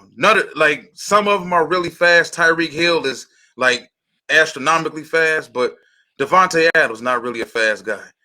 Justin Jefferson not really a fast guy. Both route gods and catch everything. AJ Brown isn't really fast like that, but he's a man child. So AJ goes Brian Thomas remind me of a little bit. AJ Brian goes Thomas into a different category, but I just it worries me with this because I've seen enough of Brian Thomas to say, you know what, your physical abilities doesn't match what I see on the field. I see a 6'3", 200-pound receiver that runs 4.3 that doesn't play physical at all. Like I see this. I see a dude who, if you go back, you watch the run plays at LSU. When he's not involved in the play, you can tell. You can tell from the way he let off at the line of scrimmage, the way he takes off the line of scrimmage. If the play ain't designed for him, you're going to be able to tell. He ain't that interested in run blocking either. So I just think that people saw the 4.33 at the combine. They saw the 6.3, and the 200 70-yard catch. 70-yard catch. Yeah, and it's like on nobody. I just think, man, to say he's better, like what your boy Joe said that Tez Walker from Carolina was better than Malik Neighbors. And I'm like, the dude who dropped like 12% of his passes last year? He didn't say that, did he? No, it's like, and I don't listen. I don't think Joe would just say something for shock value, but once again, I think some people just like to be the contrarian on stuff. Marvin ain't the best receiver. This guy is. Caleb ain't the best quarterback. This guy is. See, that's Panay Sewell ain't the best tackle. Yeah. When you don't work out, we can't obsess over you. Okay. We're gonna destroy you if you don't work out. Yeah. See, and I'm with Avery on that. You know what I'm saying? Because I feel that's how I felt like Caleb Williams kind of rubbed me the wrong way. That's all I'm saying. That was exactly what I'm saying. Just if it's time to work out, just work out, man. You know what I'm saying? That to me, I get it. I get like I'm the star of the show. Y'all come to see me, come to my pro day. I get all that. You know what I'm saying? But man, in certain spots in your career, your professional career, it's like, okay, you gotta kind of show that while all these other hopefuls are in the same position, pool that you are, that's the time to show that you are the best one. Okay, while you got all the 80 other receivers, these boys ain't concerned with that no more, man. I think they are. I think the players still want to compete. It's the agents that's taking over everything, man. These agents are starting to take over the combine. Like the days of turning on the combine and knowing that you're gonna see every damn body that you wanted to see before them are long gone, bro. I mean, look at it now. Look at college football now. Dudes don't care about the playoffs no more. They don't care about bowl games. Now you got guys not working out at their pro day. At their damn pro day, dudes not working out. Yeah. And like you said, it is kind of like for a guy like Drake May to not throw. Like, He know he ain't got no arm. That boy know that's protecting the bag. He got that 2-inch arm. He's 6'4". He went to a bull crap school. You know, the last person to come out of his school was Eric Ebron. well, Okay, Sam he Howell ain't too. got nothing going on. Yeah, saying how. He ain't He got nothing horrible coaching there going too. on. I think it's horrible coaching at Carolina at the quarterback position because Drake May and Sam Howell were both 5-star players coming out of high school that didn't improve at all in North Carolina. That's why it's Howard like, went from yeah, being the first overall pick in that worst QB draft class to being picked in the 5th round, and everybody was obsessed with how Malik dropped. But this dude had the most epic drop I've ever seen. yeah, it's crazy, man. You know what I think part of the stuff is right now with May too is the fact that, and I noticed this on television, a lot of the people who were anti Josh Allen, anti Justin Herbert people coming out, those are mainly the people that are just salivating and obsessing and just pounded the table for Drake May so hard. Because I think part of it is I missed the boat on those other two dudes. I ain't gonna miss the boat on Drake. He also represents what they want to see. They don't want to see another 2 of them come off the board. 2 of those other type of players. Because like your boy Chris Sims said that last year. It's the white guy effect. Yeah, it's they want to see. They don't want to see the 2 blacks come off the board. I remember back in the day, it used to be the white quarterback and the black quarterback, and they 1 and 2. Who's 1 and 2? And now they ain't got that no more. It's just weird though to watch Drake May film and walk away from that saying he's better than Caleb Williams and he's better than Jay Daniels. And look, man, 20 touchdowns. And Bo Nix. First round. Well, Bo Nix is a player. Bo Nix is a player. Yeah. Bo Nix he play ball, man. Yeah. Wherever he go, he gonna be a player. But something's up. How does the guy? We said this about Will Levis last year. How does the guy with the worst film get pushed all the way to the top? And when he got pushed for that one game, that 4 touchdowns. But you know what though? I think I don't think May's gonna go as high as the media thinks. I don't think the NFL values him as much. This the media that's really, really pushing him that's pushing so hard right now. Look at Will Levis. Before the draft, leading up to the draft, we were told Will Levis was gonna be a top 5 pick. Will fell out of the first round. Remember, we both said that ain't gonna happen. We knew last year. I was like, hell no, not Will. Now I thought. Now he wound up going 2nd round? Was it 3rd round or 2nd round? Who Will Levis? Second round. Yeah, something like that. He was in the 30s, I think, 40s. But I mean, we didn't fall for that because I remember we both were saying that. But hyped up that quarterback class with Malik Williams. They hyped up that Malik is number 2 for the Lions. I'm like, whoa. Yeah. I remember I was on Malik Williams. I was wrong about him. I ain't gonna lie. We both was. Yeah, Matt Corral too, who turned out to be a raging drunk. Yeah, Matt Corral. he over in the UFL. Like, but that goes back to what I was saying. How do you name me a black quarterback that would get the benefit of the doubt to be drafted as an alcoholic? Like this dude was at Ole Miss. This dude had issues with drugs and alcohol since high school. Still went to Ole Miss. Still got drafted. Despite the fact that there were reports of him not showing up to practice, showing up at practice drunk and this and that. Dude got dismissed. Who the hell drafted? Did Carolina dismiss him from the team last year? It's Carolina. Yep. Yes. I heard that he had the depression. I didn't know about the drinking. Yeah, he had an alcohol issue too. Yeah, he had an alcohol issue. Same thing with your boy Stetson Bennett. He got sent home. He got sent home from the Rams. Whoa. Issues with alcohol. Yeah. That's crazy. Stetson. With a name, that's so country club. Hey, so wait a minute. So Stetson, I didn't hear that. So now he off the roster? Yeah, I think they sent him home. That happened was it last off season, headed into the season, or was it like right at the beginning of the season they sent Stetson home? Oh, okay. Yeah, I didn't hear that. Wow. Yeah. It was cool with Matthew Stafford out. Yeah. I mean, when we get into, like I said, if we, get back on topic a little bit, we talking about, the Lions and, Brad Holmes, as a GM. I mean, if we had to put a bow on this show tonight, well, I mean, we could talk about, the moves and the expectations. I think it's pretty safe to say the three of us, we in agreement that we're not going to say that it's like, I don't know. I mean, I don't even want to say it was impactful. I think out of all, what I'm trying to say is, like, out of all the guys, I think, to me, I'm gonna say the guys that we signed. As much as I think Glasgow is an important piece for the offensive line, I think that DJ Reader is going to be the guy I think that we can see the most production out of. Yeah. You know what I'm saying? I think that, hopefully Mark and Davenport, but I don't know. I mean, like I said, that's a real to be continued for me. But, I mean, I'm not expecting much. But DJ Reader. We compared it to the Charles Harris signing. They both had damn near parallel roads to Detroit. Both of them were first-round picks that bust, didn't make it with their original teams, didn't make it past the first contract. Charles Harris went to Atlanta for 1 year, then came here. Marcus Davenport went to Minnesota for 1 year, then came here. Right.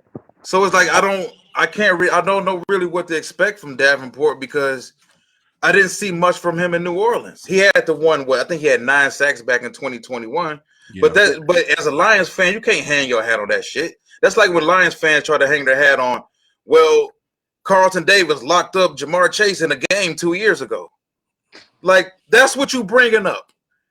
One game from 2 years ago is your calling card on how great Carlton Davis is.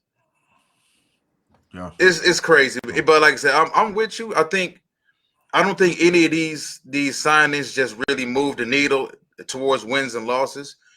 But we're definitely better. Reader's better in the middle of our defense than what we had last year, for damn sure. Yeah. Carlton Davis is better next to Cam Sutton than Jerry Jacobs was, or Vildor. Cam Sutton, yeah. Yeah, so we're better. But you got to ask yourself, what about the rest of the teams in the NFC? Like, do we really, as Lions fans, do we really expect these teams to just stand put and just not improve? And we're going to improve, and nobody else is? Shanti hit it on the head. We need 4 guys, 4 real studs, and we need them in this draft. We need 4 studs, 4 cornerstones, like you said. That's good play. Like Brad said, like 4 guys that are going to be studs. Like Quinyon Mitchell is a stud. Verse is a stud. Those guys are classic. Powers is a stud. You somehow get Quinyon, Verse, and Powers. You've already won. 3 of them. Yeah. You've already won. You've already won. Right. You don't need 9 Malcolm Rodriguez's. You don't, man. You know what I'm saying? You don't. I mean, we got that. We got that. We got Jacob. We got all of that. We don't need that. We need to hit a home run. So yeah, it's just this draft, like you said, we gonna chronicle it as we lead up to it. You know what I'm saying? The weeks. That week, I love that when we get to the month of April, it's coming, quick. You know what I'm saying? And right now, like we hearing, everybody from JJ McCarthy's going up, and it's like, okay, say what you want about, the quarterbacks, and for me, I think a good player is to be had because we just talked about it for 30 minutes about the quarterback position, man. I think people lose their effing mind for quarterbacks. Oh, they do. And they do stupid stuff when they come for the draft. Somebody, Avery, Walt, y'all know somebody gonna take Drake May. Somebody gonna take him in the top 10 picks, and whatever. And I'm glad we ain't got to make that decision because I think if it's not the clear cut. Jaden Daniels, Caleb Williams, those top 2 and throw X person in number 3. It's hard, man. It's hard to get a quarterback. I think that's why all these keep trying to do it because it's hard to do. Look, Anthony Richardson looks like he could be a player. Somebody mentioned him in the comments. So yeah, you can mess up and not pick the right guy. And I think in years past, like I said, it usually crippled the franchise. But now you can come off these players quick, man. If it's not the guy, you just get the next one. It's just Well, you look you at can CJ Stroud. I think yeah. that ruined it for a lot of people because now everybody's searching for their CJ Stroud. We could have had CJ Stroud last year. Yeah, yep. And that was my guy. I was like, dude, Stroud is a guy.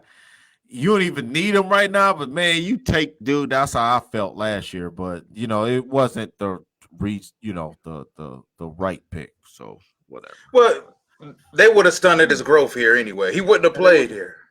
Yeah, it was said he's taking time. 6 years from now, he'll be ready. 6 years from now. We're being patient with him. Mm-hmm. Yeah, saying stupid stuff. They can't really have a franchise quarterback here. They have to have a piece. They move around. You know what I'm saying? Like they barely want to pay Amon Ra. He a star on the team. They barely want to pay him. Jared Goff ain't getting that money. And it's almost like, you kind of waiting for that. Like you wait for them to announce, okay, St. Brown is getting X amount. You know what I'm saying? And I think Orlando just said it. And they haven't done it yet. That's what it is, kind of weird a little bit how they haven't really come to the table. Maybe they are, and they haven't came out with it yet. But you haven't heard much. Mm-hmm. But so with that being said, having to pay St. Brown, hopefully Jameson plays so dynamite next season. You gotta talk about paying him. Y'all think they'll invest another first round pick as far as that money in another wide receiver this year? Yeah, hell yeah, yep. I think at some point they go in the first. I mean, you can't pay everybody. You're gonna have to pay Laporta in another 2 years. More than likely, you're gonna have to tear his deal up. St. Brown, you're gonna pay Goff. You're gonna pay Jahmyr Gibbs another couple years. Not necessarily.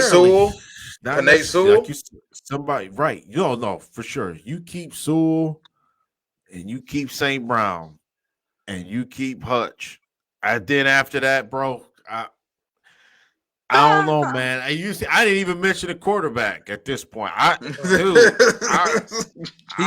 just saying. He's a piece. You know what I mean, bro? You can't. You're right. You can't pay everybody, and I don't even know if you pay Gibbs yet. I mean, and you know me, I'm a Gibbs guy. That's my guy, and it's like you gotta wait, man. You gotta wait on that. You know what I'm saying? That's another. That's a great problem to have, though. To that, yeah, it's a great problem to have. If J-Mo turns out to be Alabama J-Mo, you gonna pay that J-Mo. you gonna pay it. You have no choice to. Not these bums. They gonna pay him a 5th round option. you gonna low ball or J-Mo go out there and get 14 touchdowns next season. You gonna low ball him? Yeah. Brad Holmes. He got that cheese sandwich. He got some granola. I got a $1 for you. I got the lunch money. I got this Wi-Fi code for you. I ain't gonna get you the ball. I got to distribute the football, and I'm in this helmet every game. I'm in this helmet. Don't throw the J-Mo. Unless we need. You know what I think happened with J-Mo though? I think they expected J-Mo when he came back to kind of hit the ground running a little bit more than he did. And they kind of viewed it as, since it didn't happen, okay, this dude is going to take him longer to get acclimated. We're going to take this tight end. Oh, shit, this tight end turned out to be a stud. Oh, this 4th round wide receiver turned out to be a stud. Oh, this Gibbs guy turned out to be a stud. So now J-Mo, I think, somebody brought this up about J-Mo being stuck in a bad situation where he's now like the 4th option on a team that's all about sharing the football. That was Ashanti. I remember Ashanti told me he was like, he wasn't starting in those plays. Like he was the 4th option on a lot of those plays. He the last option. It's like it's not good for his career. J-Mo if J-Mo was somewhere else where he was like a top priority, now you're talking about J-Mo being a 12, 13 touchdown guy. J-Mo splitting snaps. Listen, St. Brown and Laporta are the top 2 pass options for Jared Goff. St. Brown and Laporta. Then you're talking about Gibbs out of the backfield. So now you're talking about J-Mo is like what the 4th option? And he told reporters, that's why he showed me. He showed me the clip, or he talked about it like this was like December. Like, He's a lot of them plays. He's the last option. I'm like, damn. Dude, Anthony Edwards just dunked on John. Oh my God, dude! And John Cominsky? No, John Collins should retire. John Collins for the Jazz, Play dude. Yeah, John If still y'all, playing. everybody see, the John Collins. yeah, John from Collins? Atlanta Hawks, John. Nah. Yeah, They dude. gave him a team. Anthony Edwards just dunked on him so hard. Not Dude, that John Collins. He talking about John Collins that played for that went to Wake Forest, the Duncan John Collins. Yeah, that's who he talking about. Yeah, Yeah, played for the Atlanta Hawks. No, that John Collins ain't this. I don't know. Collins. He talking about the other Collins. He talking about the twin Collins. He talking about Atlanta Hawks John Collins. That's who he talking about. Yeah. I thought he was talking about the Collins brother from Stanford. I know he a little. Jason Collins, Jaron Collins. Yeah. Oh man. I just wanted to come out and say, I'm like, what? Anthony Edwards is damn. Anthony Edwards, bro, he a damn animal, dude. That boy right there. That yeah, it's all politics though. The NBA had never supported him because he play in Minnesota. Yeah, that boy, dude. I know we talking football. I had to just wait till y'all see it. Y'all gonna trip out. Him and Ja are the future. Oh man, dude. Ja got to keep away from them handguns, but he got a Karoof problem. He got to keep away from that rap music, man. Put on some LTD, some Frankie Beverly or something, no? Oh man. Put on some Kick Puss. He needs, some backpack rap. He need to listen to some like Faith Evans or something. He need to Warren Fat. He needs some J. Cole or somebody. J. Cole. Man. Yeah. Jimmy Cozier. Say some Jimmy Cozier. Yeah. But well, before we get out of here, man, we could, like I said, the moral of the story is I think, we could look at our team wall, and I think, we got expectations now. You know what I'm saying? So I get it why people can say, man, damn it, I want this guy. We didn't get him. You know what I'm saying? And be disappointed. They want to make a splash. But I'm just saying, we just like Avery pointed out too, we stay in the course. You know what I'm saying? We stay in the course. And I think that this draft, remember, Brad Holmes' calling card is the draft. I mean, make no mistake about it. I think his best moves has come from the draft, not necessarily free agency. It's the draft. That's the main, that's the main dish, the main attraction. You know what I'm saying? So as long as, Brad Holmes is our general manager, I think, we can hang our hat on that we are good. He will make, and I think that, somebody pointed out in the comments too, that the draft is in Detroit. And I think that it's gonna be a lot of rumors swirling, closer we get to it. I think something's gonna break, you know what I mean? So it could be a trade up type thing. I think, I think it's gonna be something major for sure. The man has given us excitement the first 3 years, the first three drafts. There we go. So if I had to end it with that, I would say that, Walt. Yeah, definitely. Like close it out. We look at this first period of free agency, first week. They've definitely improved the football team. I just want fans to understand this ain't it. We still got more free agency. We got trades coming up more than likely throughout the offseason. We got the draft, of course. And, of course, after the draft, we got mini camps. We got training camps. So how this team is currently constructed, don't have heart attacks about it. I think this man has a plan. I think Dan Campbell has a plan. And I think in the first round of this draft, whether we end up with one pick, we might end up with 2 first-round picks. We don't know. But I think for damn sure they're gonna satisfy what we want. I believe so. I think whether it's a big-time X wide receiver or it's a lockdown corner or it's a big-time edge rusher, for Lions fans, I think next month, get ready. It's going to be a ton of excitement. So we'll be on to next week. We'll be touching on probably more free agency unless anything major jumps out. So till next time, thanks to everybody for joining us. One Pride.